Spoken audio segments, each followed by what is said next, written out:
Are we going to get any picture? Are we going to get any image?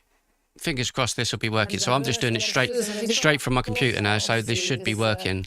If this keeps happening on here, I really don't know what's causing it. Horrific stabbing incident in Belfast, which appears to involve a man who appears, we're told, believed to be a Somali. Thankfully, currently he's arrested on suspicion of attempted murder, appearing to not just repeatedly stab on video neck, face, and body of a man lying prone on the ground, but also to try and basically saw off his neck.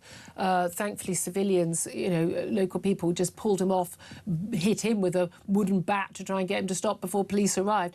And the man is in hospital with serious injuries. I mean, one hopes he survives. What do you make of this case and the fact that we found out so quickly that he's believed to be Somalian? Both we've got Nigel Farage and Kemi Badenoch for Reform and the Tories saying it's important that we know not just this man's name but also his status in the country, because he's clearly not speaking English when he's involved in this alleged attack. I think all power to the PSNI for getting the information they have out there quickly. I think it's important when these things happen, and they're happening all too frequently, sadly, aren't they, that we do have openness, because it's speculation and misinformation can run rife on social media, and that causes more problems in the long term than just being truthful and open at the start. And it's a good start to say his age and the fact that he's not a British national, that he's believed to be Somalian. Yes, we need his immigration status as well at some point, but it might actually be that the police don't actually know that yet. These things. It's interesting. We all. This is such a big, massive, and frightening. Yeah, they don't know. The police don't know. Nobody knows. We all think. It's terrible, which it is, and it's shocking, and it's going to have political ramifications. The officers that are investigating it will be investigating it the same as they do any other attempt. And don't forget, ladies and gentlemen, this is all going to be called far right if you complain about any of this. Murder. It's ridiculous. I was talking to my cousin about this today. Like, she shaved me hair around the side, and we were talking about all of this stuff. And it's the same with the Henry Novak case. If that was a black kid or an Asian kid and the police treated him like that, there'd be riots by now. We all know last weekend there would have been riots everywhere. But because it was a white child, and regardless of what the parents say, respect to the family, they want peace, they want quiet. I can appreciate that. But this is still affecting everyone in this country that sees things like this. This isn't me using this for a grift. It's stating a fact that if this was an Asian kid or a black child, there would have been riots all over the country. There would have been. And the government would have, well, I understand how you feel. But when it's white people, oh, well, you can't say nothing about it. And people have had enough. How many more times have I got to say? How many more times? How many more fucking times do I have to say it? Is to try to make sure that they retain and preserve all the evidence that's there at the scene and on him. So it was just standard things were being done. But again, that's the sort of stuff the officers are doing, the sort of thing you would have done when you were a senior police investigating officer. But but also, we've got the senior echelons. They'll immediately, that would have gone way up to the top, going, police chief, and call in the press office. What do we say about this? And as my guest Henry Hill was pointing out a bit earlier, the likelihood of them going, well, will there be a concern about, there's going to be rioting? What will the public reaction to be? What do we say? What do we give? And I think Starmer put out that video how diversity and all of this inclusion is doing the country great. Northern Ireland, Belfast, England, London. It's doing us the world of good. Yeah, this looks great. I'm sure the communities are loving this. About this information, and a lot of that will be actually based on what the public know already. So, it's not like post Southport where people are putting out stuff that's completely untrue about the then alleged kid. The Southport thing. You mean like the guy Nick Lowles who runs what was that thing he runs? Hope Not Hate. Hope Not Hate, Nick Lowles, who put out his tweet on social media, that lefty scum that put out that a Muslim woman's been attacked with acid, and it was a lie. He didn't get sent to jail, did he? No, he didn't get sent to jail. But hello, Jane. We can see the video for ourselves, and millions of people will have watched that absolutely foul, gruesome video, and they can hear the voice of the man doing it. Is there an element where the police chiefs are sort of dragged kicking and screaming into giving us that information because they can't get away with not doing it anymore? Yeah, I think that's quite a harsh view in some ways. I think we've got quite a harsh view these days. That's the trouble. Yeah, well, maybe, and I understand that, and there's good reason for that. But I think there has been some learning. Some forces are better at it than others, and the PSNI and its forerunner, the RUC, they had a long history of having to deal with these sorts of events and sort of big spectacular occurrences and managing the information afterwards. So it may be that they're best placed to make sensible decisions. I think they have made the sense. Yeah, I'm bored with that, mate. You're talking, but none of you are really saying anything. So let's just go to the next one, shall we? Let's see. Let's get to more. I'm not sure what this one is, so we'll just jump on to the next one. We've got loads to get through. Not having it. Michelle Dewberry fumes at Labour's peers' ignorance towards Rhiannon White murder. Don't worry, we'll be covering more of the Belfast stuff as well. So let's see this. I've got Zia Youssef and new face to the panel, Lord Faust. You're very welcome, both of you. They've got to get rid of all of these old farts going on TV and all of these old farts representing the British people. And that's coming from someone like me with grey hair. I was going to say... I was about to say, he's itching. Go on. What? A lot of my colleagues say I'm absolutely mad coming on this programme. Yeah. Coming on GB News, they say, you're a propaganda channel. And I said, well, if Labour people don't come on, we'll never get the opportunity of at least trying to correct you.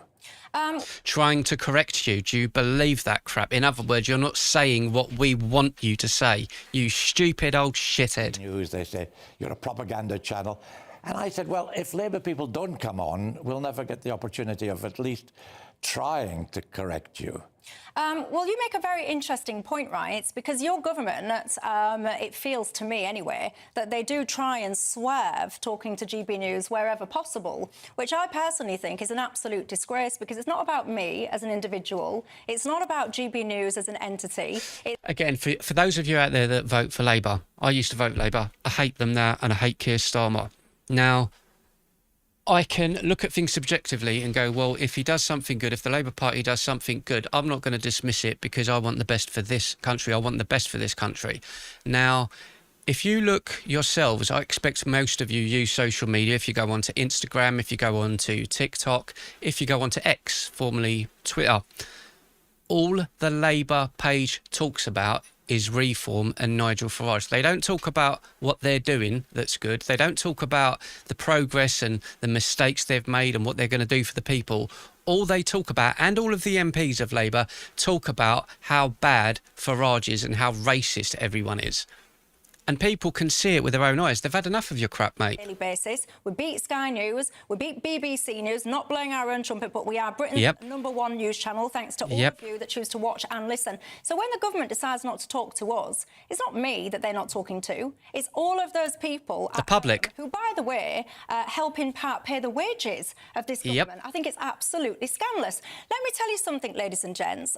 Tonight, in 3 minutes' time, I was due to actually talk to the government, the Labour government. What a treat, I thought, for my viewers, that they was going to join me and talk to me. Natalie Fleet, she was the lady that was due to talk to all of you tonight. The government were decided not to about their new ideas around tech, and they wanted to promote those things that they were going to do to try and help children stay safe online. Yes, I thought to myself, that's an issue. Women and safety, that matters to my viewers. So I'm delighted to have that interview. Well, guess what happens next, ladies and gents? In 3 minutes' time, you will not be seeing the Labour government talking directly to you because literally a couple of minutes ago, Natalie Fleet, let me finish what I'm saying, Natalie Fleet decided that she doesn't want to do the interview. She's worried about what I potentially am going to ask her. This is coming from her staff members, apparently. In other words, this is the same thing as in America, right, with CNN, Fox. They've all got their political alliance. The problem being, when you have a party here, which is a channel here, which is clearly right-leaning, GB News is right-leaning, we all know this. But the fact remains, whether you're left or right, whoever comes onto your news station should get the real questions. It doesn't matter whether you're left or right. If someone's right, if Farage was to go on the BBC, I want him to hammer him because you want the truth. That is the point of the media. But the BBC have not been doing that for decades. And they are uncomfortable. So I've been hearing about something that went on with another previous interview that I did on the rare chance I've had to actually talk to the government. I'll let you look that one up for itself. What I would say back to that, by the way, is I asked the questions that you guys want me to put to our government. I went on social media tonight and I asked you, what is it that you want this government to answer? What kind of questions? You guys had a whole raft of things that you wanted me to ask the government about. The question I was really looking forward to was asking about this lady. I'll play you a clip in a second. Hold on, George, I know you want to come in, but you can wait. Well, that's the problem, no, you see. It's not the problem. See, this is what I'm trying to say. You're going on their channel. You're going on their news network. It's not your news network. That's the problem. That's the problem. People come in. That's why they don't come on. George. That's why they don't come on your programme, because you don't let them speak. I am in the middle of explaining why the government have pulled out. When You stupid old bastard. Explaining, you will be very welcome indeed, as a Labour representative here, to respond, of course. But in the meantime, I'm talking. So as I was saying... Yeah, of course, she's a woman as well. One of the key questions that I wanted to put to our government was this lady. Take a listen to this. If our own government, Starmer has literally just ignored me. He's not even responded to Rhiannon White's mother. my emails. He's not even, OK, we appreciate you emailing us, etc. Shabana Mahmood, not one single person has reached out to me. So why is that not on the BBC, Channel 4, ITV, Sky News? Why is this not on there? This is the mum speaking to the media. So why have they all turned their back now? Because of the government, you see? They just turn their back. They get the first image. Starmer turns up at Southport, lays a wreath. Oh, my God, Starmer's there for the people. Turns his back onto the next thing. Despicable. And it's a case of, what do I do now? That lady, just in case you're not familiar, that is Siobhan White. She is the mother of Rhiannon White. Rhiannon White, as many of you will be familiar with. Do you know who Rhiannon White is? No. Yeah, see, this is very interesting. Everybody should know the name Rhiannon White. Rhiannon White is a lady, a mother as it happens, who decided to work in a hotel that was handed over to these not-so-small boat migrants. Guess what happened to her? Is the story jogging anything in your memory now that I'm telling you about this mother that worked at this migrant hotel? No. No, it should. Because guess what happened to her? And this is someone from Labour as well, and he's sitting there looking like... You know what I mean? They don't even know. One of these not-so-small migrants knifed her to death multiple times over, including knifing her. How can this guy be on national TV representing Labour and not even know this? How can he be there going, you don't let no one talk? And she's just literally said that's the mother of someone's been murdered. Do you know who that is? No, I don't know who she is. Who's that? Oh, my goodness. In the head. That child, her son, has now been left without a mother. And speaking of mothers, Siobhan White, who you've just been hearing from there, in return, they ignore her. So that's what I wanted to ask my government about. If you'd asked me to talk about that, I would have checked up in advance, but you didn't. You shouldn't have to check up on it. You're working within the Labour government and you should know what's going on in this country. If someone gets blown up in the middle of London and their head chopped off and you go on TV and you go, well, did you hear about that person who got blown up with their head chopped off? Oh, no. What are you doing working in government then? Mention this. But why do you need a briefing to know? Why do you know a briefing to know one of the highest profile murder cases that this country has had? I never had a briefing. I know who she is. Do you know who she is? Of course. It was an extremely high profile case. Her picture was over almost every major newspaper in the country. And actually, look, and this is why I ask you, if you'd come on here and declare that... It would be like, for those in the United States and everywhere else, there was the big incident with the Ariana Grande concert. The bombing in Manchester. It's like asking that and saying, oh, you know the bombing, the Ariana Grande, and it's like him going, well, what was that? This is someone working in government. For the entire Labour government. What are they doing then? I'm not a member of the Labour government. I want to give you the chance to respond because I said that I was talking. I've finished talking, so what? No, I think, when I go back, people will say, there you are, you were completely stupid going on that programme, because all that you got was that Michelle doing her usual diatribe, constantly... No. Explaining the story, sir. Explaining what happened. It's not diatribe. She explained, this is what happened. What did you think about that? I don't know who that is. So you're the one who looks stupid. And you're very good at it, by the way. You're very eloquent. This constant attack on the Labour government. And then you get people on, you get particular cases that you use to attack the government. Well, that's how it works. That's how it works, mate. Like if they were getting black people and stoning black people to death, it would be the same thing. We would be talking about it going, look at that big giant case over there. All of these people are being killed. Do you not think that's a problem? Oh, I didn't know about that. Ever look at anything positive that the Labour government. Came on in, you just attacked me. No, Zia, I want to sponsor it. I'm not having this. I'm sorry. Go on, Gil. On this programme, and I respect you for coming on it. Go on, Gil. You're very welcome. It's not true what people say, oh, we'll only talk to this, we'll only talk to that. What happens is lefties, they can't handle being scrutinised and all the rest of it, so then they panic, they won't come on to you, so that's what happens. But in direct response to what you're saying to me, you started this programme by suggesting that people have gone out in Southampton to protest because Nigel Farage did a video using the word cold rage. What I'm suggesting to you, and I'm being very clear in what I'm saying to you, you're not understanding the rage that people feel. The very fact that you don't, well, the very fact that you don't even know who Rhiannon White is. Exactly. Is these indications. People on the streets of Britain, I'm telling you, I promise you, they are terrified if their mothers, if they. Speaking of which, again, I had to say to my cousin today, as she was cutting my hair, my wonderful cousin Chelsea, she said, well, my son, my little cousin, little nephew, sorry, he's a legend. Little Charlie, they're going up for a school trip, because remember when you were back at school and they do the school trip, so they're going to, I believe it's the Science Museum or the National Gallery in London, which is fantastic for school kids, and I'm glad they still do those trips. However, she was like, I'm a little bit worried about him getting on the train with 30 other school kids. You know, they're all 6, 7 years old, with all the teachers, obviously. And I said, well, if you're so worried, go with them. You know, you can go with them. She goes, oh, I don't know. And I'm like, he'll be fine. He will be fine. But those are the sorts of conversations now that people are having about their children. My mum never used to worry about that with me. And my class in school was black, white, Asian, brown, pink, everything. But it wasn't like it is now. There's a reason for parents to be concerned. And the fact that this guy here is on national TV and everything and doesn't have a clue about the murders and the people that are dying.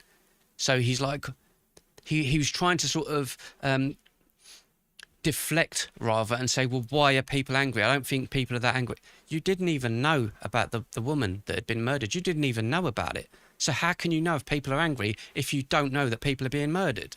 Our fathers, it's bizarre. It's such bizarre behaviour. Children, your government is insisting on putting these men. No one knows who they are.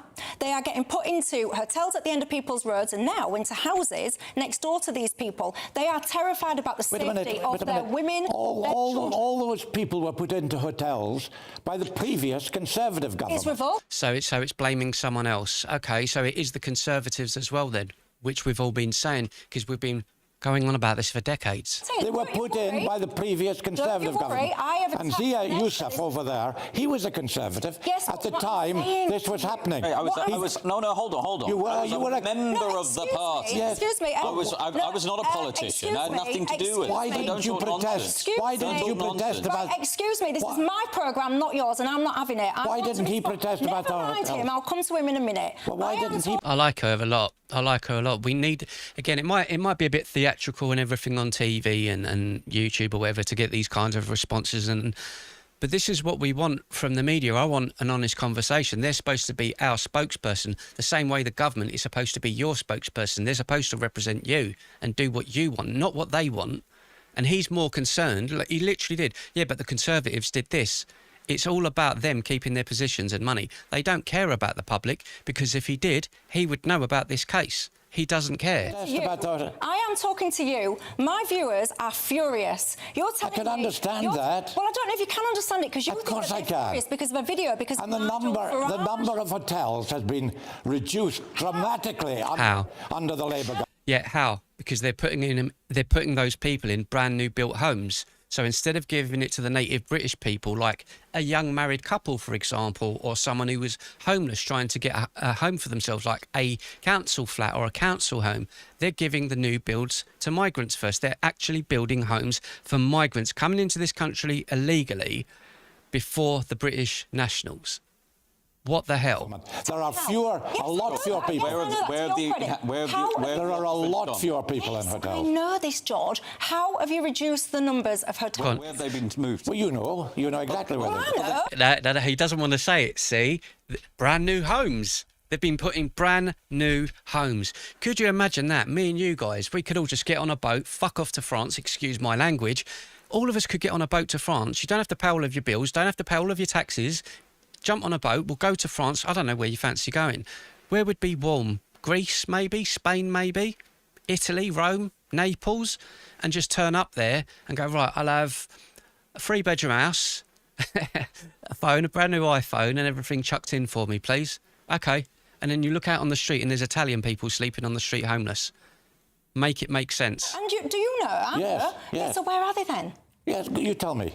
They are now in among people's streets, people watching this programme, who once upon a time lived in a nice community street of, I don't know, small terraced houses or whatever. You had a neighbour next door to you that might be a couple or a young family, whatever. Not anymore. Those days are gone. And how you now live next door to a 7-bedroom HMO packed to the rafters of foreign men from some third world country that you have no idea about, who are often, not always, often partaking in activities such as gang rapes towards young teenage girls. In fact, I'm going to show you guys a video because I don't know if you've seen it. After this, just a quick brief one, and I'll put the link as well down there. The Daily Express went over to Calais, south of France. Yeah, they went over to Calais and they videoed in the last week, and there was an open market. This is bizarre, right? There's an open market. They've walked through and they're selling life jackets for 30 euros or 50 euros. They're selling drugs, narcotics, openly on a market stall, right? And people are just walking through like it's your London market. They're just, I'll have a life jacket. I'll have a thing. Oh, by the way, mate, I need to get over to England. How much is that? 1,500 euros. No worries. Can you give the geezer a call? Yeah. Open market. And that's what's happening. And this is all men. Why are you going to England? Gangs. I was in Amsterdam for 16 years. Gangs, violence and crime. And I'm moving over to England to do it. And they're openly saying this on camera. I'll show you after. Etc. So that's where those people have gone. It's bizarre. Most of them arrived under his government. See, let's talk about this. It doesn't matter whether it was the Conservatives, whether it was the Labour. We're talking about the people. The people are complaining. I don't care about you. I don't care about Keir Starmer. I care about British people. From a Tory government. What do you mean, my government? When you were a Conservative. I was a member. Yeah, you were a member of the Conservative. You think a member of a party? I was an entrepreneur building a company. Yeah. And by the way, when I decided to come into politics a couple of years ago, one of the things I've dedicated my life to, among other things, is destroying the Conservative Party for that betrayal. But I just want to make a really important point. I want to make a really important point. You've got half the Conservative. See, it's more about, this is what I'm starting to discover, and I'm sure you lot are as well. We're starting to discover when it comes to politics, it strays away from the people. We've noticed when we've watched the PMQs, Prime Minister's Questions, on a Wednesday, and we will see it again tomorrow, where they're more concerned about arguing who's right and wrong rather than getting to the point of what do people want, what do the public want, why are the public unhappy.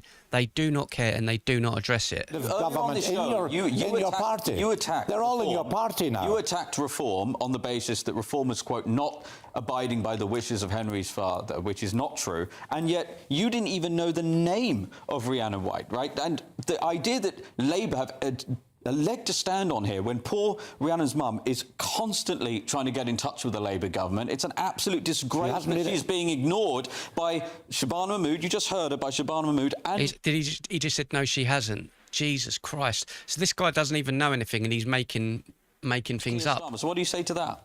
If she gets in touch with me, I'll make sure that she is got in touch with an appropriate minister. Thank you, because 48 hours ago, that was where that interview was with Rhiannon's mum. She has gone to the point now where she's now trying to appeal to Donald Trump, etc., to help her, because she's absolutely desperate. Yeah, so, and this is the cycle that we're going on in this country, where Donald Trump makes statements in the public and you have the lefty British public having meltdowns, people coming on here and saying it's got nothing to do with Donald Trump. I wholeheartedly agree with you, but there's a double-edged sword to that, because it was Keir Starmer, it was David Lammy, and it was all of the Conservative Party taking the knee for George Floyd. They all bent the knee for George Floyd and all spoke about it on national TV in the public forum. So why is it such a problem when you have to do it for a white English boy? or was he, sorry, not English, was he Ukrainian or Polish? But he was in England, this Henry Novak. Why is it such a problem to do it for someone else that's here in England? You can do it for... See, it doesn't make sense. The whole thing is hypocritical. It's double-sided, two-faced, manipulative and lying. The woman is desperate. Awful. Natalie Fleet, I think it's absolutely shameful that you have you met her, Zia? Excuse me, I'm talking... See what I'm saying? Do you see what I'm saying? I haven't done it yet, but what about them? They're still on that. Everything that she said has gone in one ear and out of the other. Not you. Could I ask Zia? Natalie Fleet, I think it is appalling that you have not come on this programme and spoken to the GB News audience. Shame on you. If you're so passionate about women and girls and all the rest of it, come and talk to us. That's what we want. Has Zia met her? She's not asking to meet Zia. But Zia, why are you doing what about it? She wants to meet the woman of the day. Because Zia... See, this is deflection, the whole art of deflection, you know? That's one thing I will say for everyone that's watching. If you ever get into a debate with anyone or a disagreement with anything, and say you ask a simple question, should England remain British? You know, British culture, Anglo-Saxon, British culture. And then they say, yeah, but what about this? But what about... No, should England remain... You just have to go... That's all you have to do in a debate. You just go back to this... Do not stray, because when you stray, you lose grounding in the point that you're trying to make. Just go back to the same thing. England, British, I want it to be that way. The end. He's really concerned. He could help, as I've just offered to help, to arrange a meeting with the minister. How am I going to... Number one, how on earth am I going to arrange that? I'm not part of the Labour Party. But also, while I haven't, Nigel Farage has. Nigel Farage has met her. We have talked about her case. No political party has done more to elevate her case in Britain. Well, there you go. I do appreciate this is getting off-piste a little bit, but I think it's a very important debate to be having. I hope that we're doing... Yeah, well done, Michelle Dewberry. I think that might have been the best interview I've seen her do. Although she gets hot under the collar, which I would as well, I think that's the best interview that I've seen her do. Let's see, we've got another one here. This is about the... Oh, I'll tell you what we'll do. Let me find the one I've just told you about, the Daily Express in France, because Daily Express France, because this was just the other day. This is it. Get ready. There's some shocking stuff. Not too shocking, because I think most of you are quite clued up. I won't show you the whole thing because I don't want to take the P with it as per se. So he's basically gone over to France and he's got someone undercover in the camps, filming, coming in, speaking, going back to the camp, filming, coming out. And that's the footage that we're going to see. Okay, and then the reporters go into the camp. Let's go.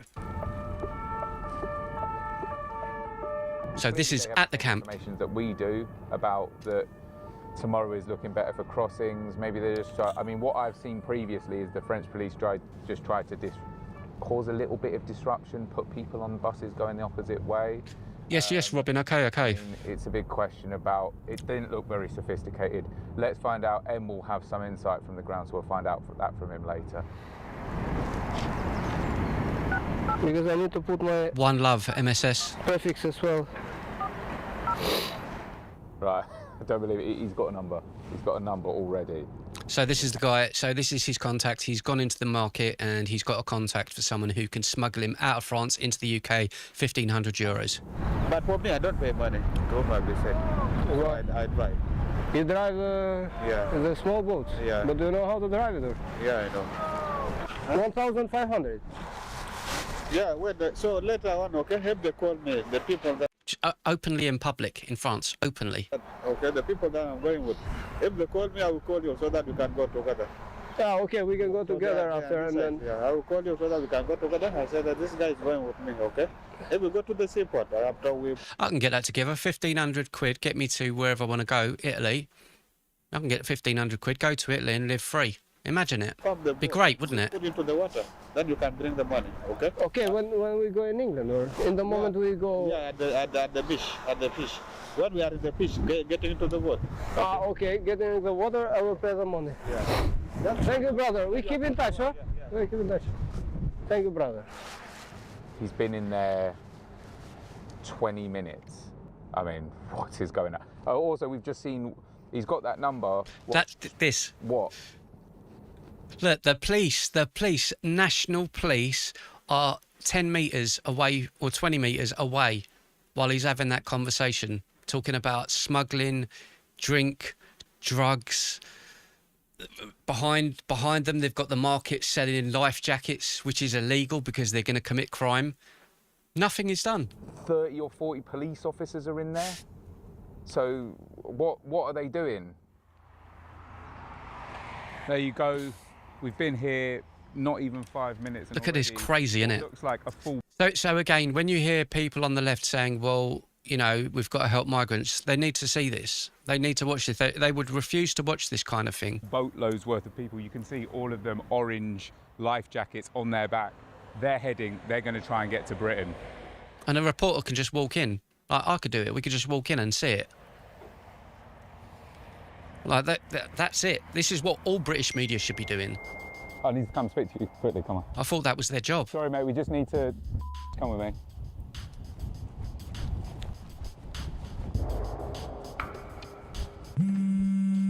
Oh, mate, Curtis, I'd love to go to Italy and live there, mate. Imagine it. He's calling me. Everything okay? I find a smuggler, so I got everything in camera, but now I think it's really risky to stay in this camera. All right, great work, mate. Stay safe. Stay safe. Anything changes, just get out of there, all right? Right. I just spoke to M. He's met a trafficker. He's agreed to take him across. He's agreed a price. Basically, everything's set up to do it. He's going to go tomorrow morning, but it's getting a little bit dangerous. He's going to get his tent at 2 o'clock, and then we're going to go grab him. It's crazy, isn't it? So, oh, right, yeah. So this is where the guy about the money, and he says, "Here's a tent. Wait there. Bring the cash money, and I'll come and get you." 500. 2,000. To pay in London.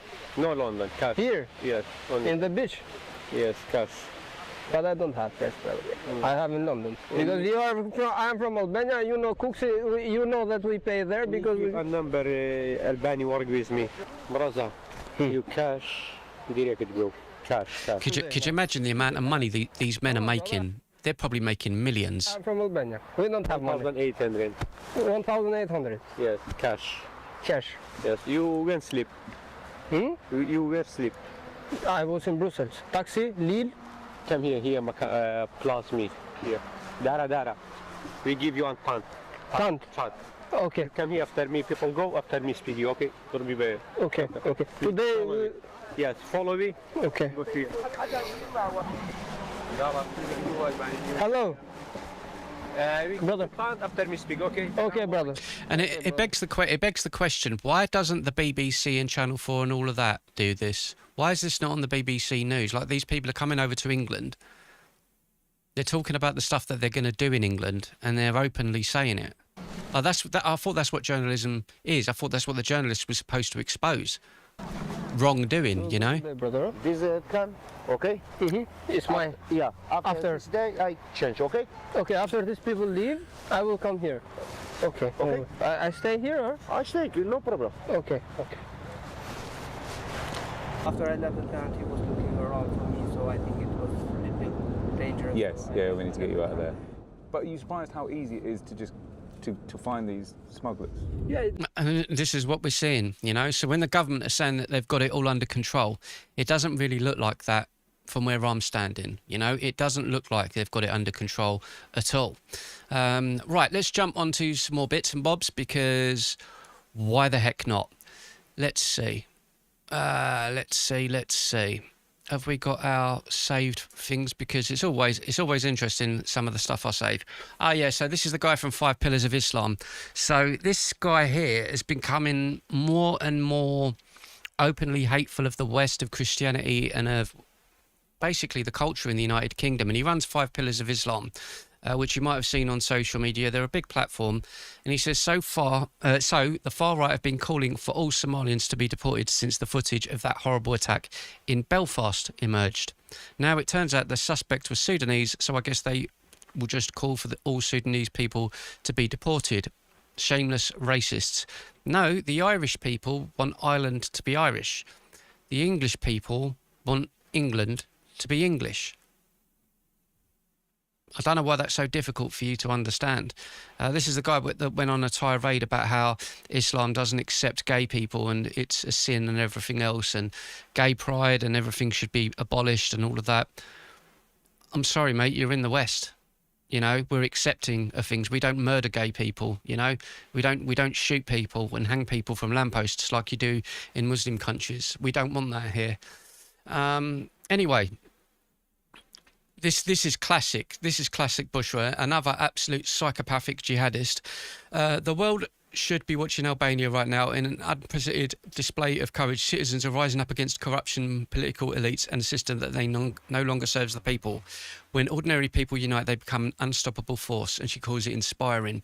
This is the same woman who turned her back on, 30,000, 50,000 Muslims that were shot dead by the IRGC in Iran. This is that very same woman that was slagging off those people for peacefully protesting. Not the peaceful protests that we see in the West where BLM are burning everything down. I'm talking about people walking down the street and just protesting. We want, the Shah back. We do not want the Ayatollah anymore. And the IRGC went out with machine guns and shotguns, and it's all on camera, and they blew them away. So she's a hypocrite. So let's listen to this absolute psycho. Albania. Oh my God.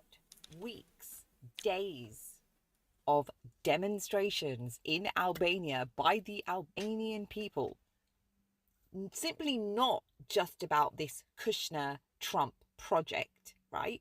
It's not just about that. These guys have come out. Hundreds of thousands of people, I'm sure it's probably millions of people, have come out in demonstration day after day after day after day. And now that whole development has been suspended. That's a side thing. But hang on. Let's just see.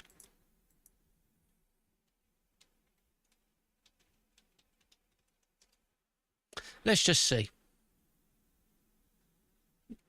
Let's just see.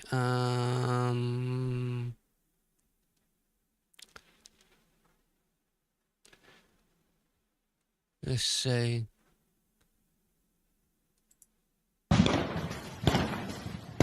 Can you hear this? This is the public who were out protesting, and this is the IRGC just opening fire. This is the opening fire on the public.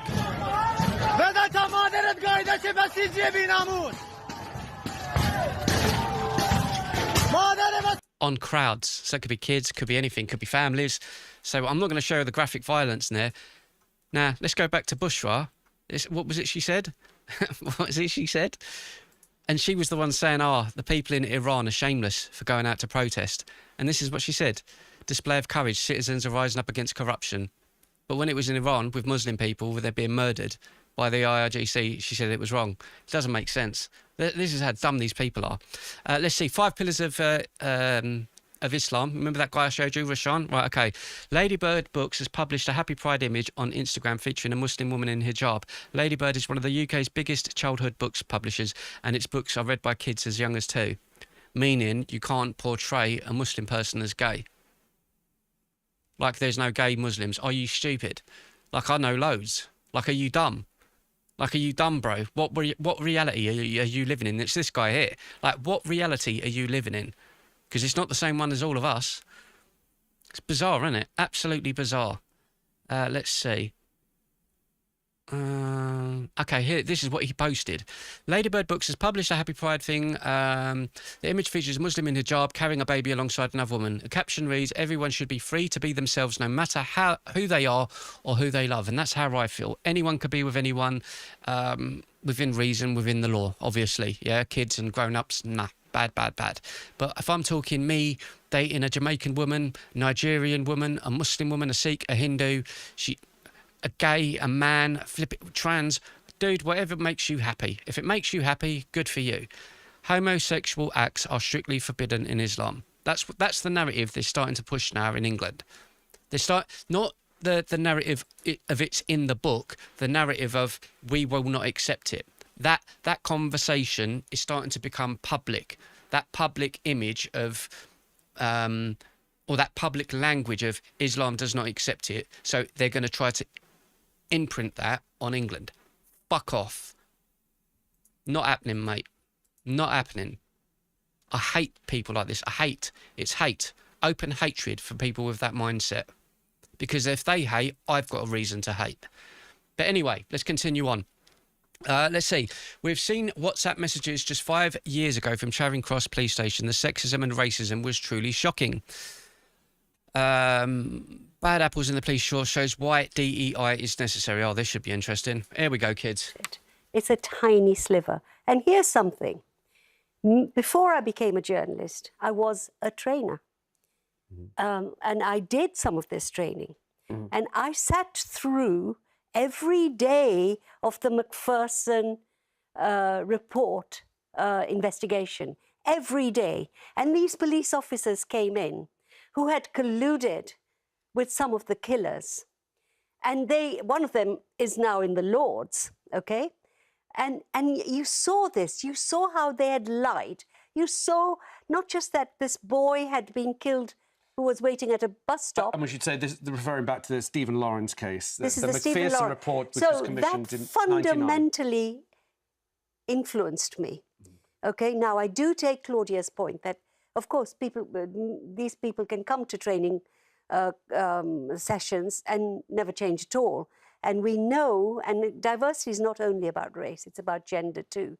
And we have heard or seen those WhatsApp messages just 5 years ago from Charing Cross Police Station.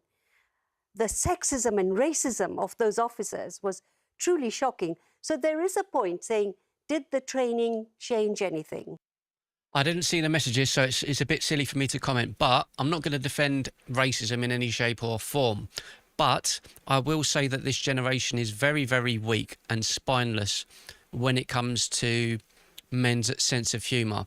Now, if we're talking about actual open racism and belittling people and blah, blah, blah, okay. I worked on a building site, yeah, for doing scaffolding. And I'm telling you, men are hard on, like, we're harsh on men. But it's not in a derogatory way. I'm not saying that this example is not that. I'm just trying to explain my position. That men, even my black friends, my Asian friends, we mock everything about our culture. Do you know what I mean? My mate Nemi, he's just got married. Yeah, he's married a Muslim woman. I'm like, oh, was it arranged marriage then? Oh, I can't come to the wedding. Oh, is it because I'm white? Do you know what I mean? That's how we communicate with each other. She would have a meltdown over something like that. So I think it has to be defined where we don't lose our identity. And that is what's happening in this country. I'm not trying to take away from this case because there is no doubt that racism within all walks of life, all walks, of course it exists. But I don't trust from the word of what she's saying, because someone could call me a white dog and I'd laugh. You know what I mean? Like, it is what it is. Like, whatever, dude. A big change was achieved. I know, I saw it.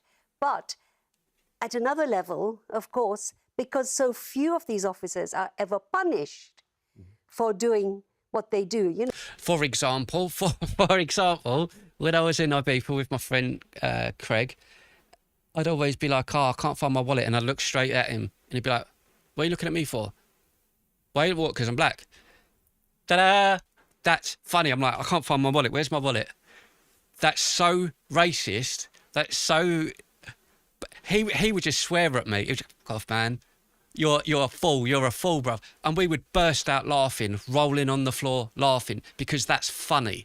And we would both do that to each other. But if society loses that element of mocking and ribbing each other as well, it becomes what it's become now, where you can't even say anything. You can't even go and say hello to a woman without it being assault. Black banter, exactly. The British way. And nobody was charged. Only one officer, I think, as far as I know, has ever been charged and convicted of such a crime. So there is a question, but I saw the training working. Yeah. I mean, well, look, Yasmin's mentioned the Macpherson report. That was in 1999. We have a more recent report, the Casey Review, which was commissioned after the murder of Sarah Everard, which again, Baroness Casey came back. She concluded the Met was institutionally racist, misogynistic and homophobic. I mean, there's an argument there, Claudia, that perhaps we're not spending enough. Perhaps we need to spend more. No, absolutely nonsense. It's absolutely nonsense. People need to grow a backbone. Unless it's the real deal. If someone is openly racist or they're... You know what? We know... Let's stop beating around the bush. We know when someone is evil and we know when someone is genuinely making racial comments. I don't want this person here because they're black. I don't want that person there because they're brown. I don't want him there because he's a white man with a skinhead. Like, there's... there it is. There's the defining problem. But this stuff of ribbing each other and banter and everything else, imagine our life would be so boring if we could take the piss out of each other. I don't know. I've heard of people that have been to this diversity training, and I don't mean this with any disrespect to you. I'm sure the training that you provided was amazing, but it was actually police that had been interviewed by the Times, and they said this training, you sit there and it's compliance. There isn't room for nuance or questions. It's listen to what we tell you and don't question. If somebody says, and we saw this with the Henry Novak case, if a victim says that they are, if they say that they're a victim of racist abuse, you have to believe them, never. There you go. Henry Novak, there you go. Prime example. What happened? A white child died, but that doesn't matter. They still tried to just grab him and pull him. And I'm hoping that you've all seen the video. At the same time, I'm hoping that you're not, because that's one of the worst things I've seen. That's one of the worst things I've seen in terms of just completely unprofessionalism, you know, for all those involved. Well, I think that's correct in the terms that we should be listening to victims, but to be a police officer, it's your job when you get to the scene to kind of assess the case, assess what's happening, the actual incident. I don't want the police to arrive on the scene and be thinking, I'm afraid of being in trouble. Is it believe and never question, or is it take it seriously? Because, I mean, in this... No, it's take it for what it is. It's take it for what it is, and everyone knows how to play the game from those communities now. You know, everyone knows they know how to game the system in England. You know, like she's sitting there, that lady is sitting there, whatever her name is, the Asian lady. She could sit there and say, I feel that you're being racist towards me. She could just make that statement for no reason whatsoever. She could make that statement. The blonde woman would be the front page of all the papers tomorrow, labelled as a racist because she said it. Not that she'd done anything, but that's how easy it is. In the case of Henry Novak, I mean, it was a question of about 2 minutes before it was apparent what had actually happened. The police were briefed, there were no weapons involved, they were told a complete lie by the victim and his brother.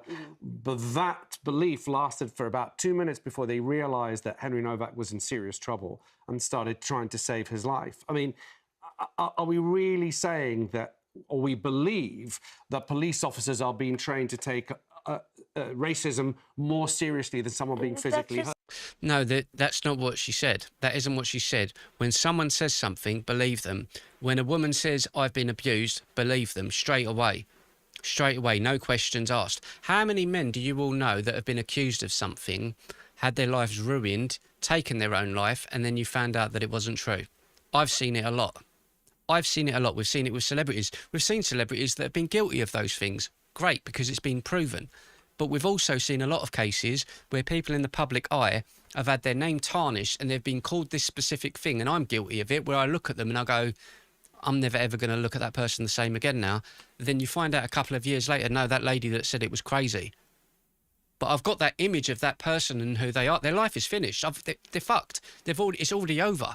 You've already destroyed their lives. So you can't just, just believe someone. Me too. Just believe them because they say it.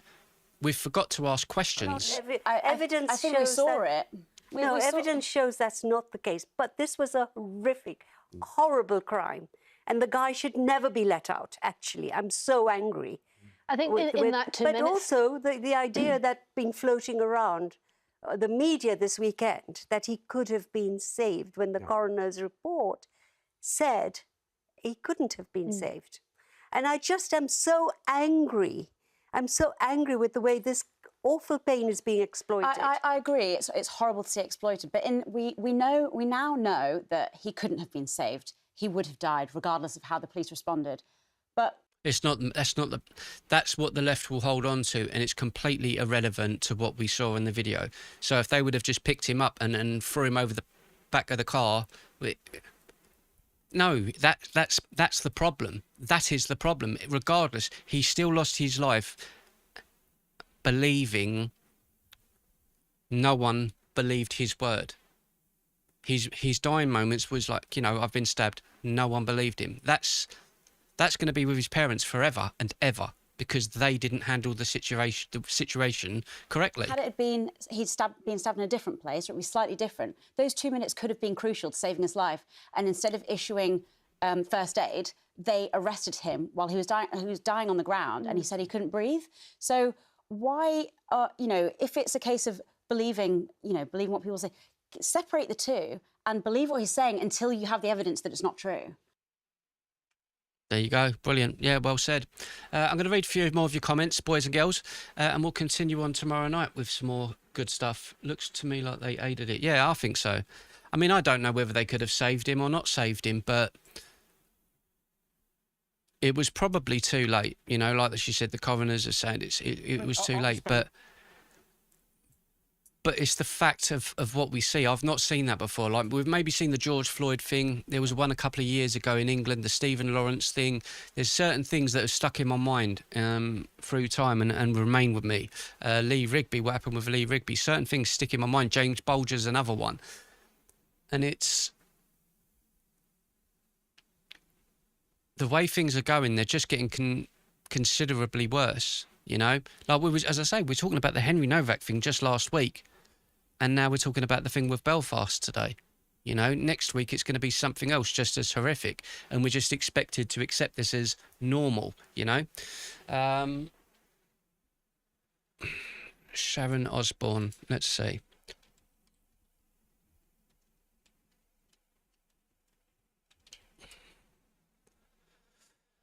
Let's see. I expect this is it. Let's have a listen, shall we? Listen, Jack, look at the world. We've got a wanker. Keir Starmer's a wanker. I don't disagree with her there. In England, he's as weak as fucking maiden's water, right? And he's the flip-flopper. He is a wanker. Yeah, no, Keir Starmer is a wanker. Is a wanker, for sure. Absolute wanker. You feel not 1 ounce of security when this man talks. He's the perfect example of what I said about there being really two class of people. Yeah, but she is right. Regardless of whether you want to go or the surgery and everything else, she's not wrong. Urban and rural. That is a man who has lived and breathed every day of his life in an urban environment, who has no real understanding of what people who don't live in a city... Do you know what he used to do? Yeah, he was a fucking immigration lawyer for terrorists. Yeah. I mean, how can anyone expect anything else? Yeah, that's what he was. Yeah, so when you look at it like that, I think, two of the biggest terrorists he represented, they got banged up, as they should, but he still sued the government and got them money. Yeah. And whose idea was it to put this guy in charge? So that's what I'm trying to say. If that's how he is as a human being, where's his loyalty? Because it doesn't seem as though it's to the British people, is it? Not me. Yeah. And he got busted. Listen, he had some guy that was putting money into the party, the Labour Party, and he was buying the wanker clothes. Are we talking about Lord Ali? Wasn't one of his guys one of Epstein's dudes? Yes. The ambassador in Washington. Changed your name there, have you, Dave? It is Dave, ain't it? Our English ambassador in Washington, that's all. Was one of Epstein's buddies. Yep. And he knew and that. Andrews. And he knew. He knew. He's lying, saying he never knew. You lying. Yeah, of course he knew. Yeah, but we know that about all of them, Snakes amongst snakes, It's absolute crazy stuff. Oh, I've seen this. I saw this earlier. Check this out. This is one for you ladies to think about. This girl has just put, the fact that a girl can easily pull any guy she wants, even though she is broke, proves that men are easy to get. No, on the contrary, it proves that women are fake and manipulative, because a man would date a woman who works in a chip shop or a chicken shop or sells shoes or makes shoes. Like, a man does not care what a woman does. A man cares about the woman. You care about the person's belongings, what they've got. You don't care about him. That's the difference between men and women. So I don't think that that's going to land how she thought, realistically. Because if I had the choice of dating a woman who's a millionaire and a woman that makes street food in Pakistan, but she loves me and I love her, I'd choose the woman who makes street food in Pakistan. I'd be happy. Hello, Gib. Yeah, cheers, mate. I hope you're good, my friend. I hope you're good. Not all women, Gav. No, not all women, just 99% of them. But I'll be back tomorrow, ladies and gentlemen. Thank you so much for joining me this evening. We're going to roll out like this in future. Actually, tomorrow might be difficult. I've got the Virgin Media guy coming because we've got, as I say, I've had a lot of problems with my internet over the last couple of weeks. So they're coming tomorrow, and you know how they do. I will be there between 12 and 7. So I don't know what the hell that means. It means between 12 and 7. So wish me luck with that. But I'll see all of you again very, very soon. Thank you so much for joining me. And if I'm not here tomorrow, I will be here Thursday, 100%. So we can continue our adventures then. Until then, ladies and gents, have a great day tomorrow. Maybe see you tomorrow night. If not, I'll see you Thursday. Lots of love, blessings, and I don't know. We haven't done this week's Pigs and Blankets. You are right, Ben. We've got to do Pigs in Blankets. Yes, we have. You know what that means?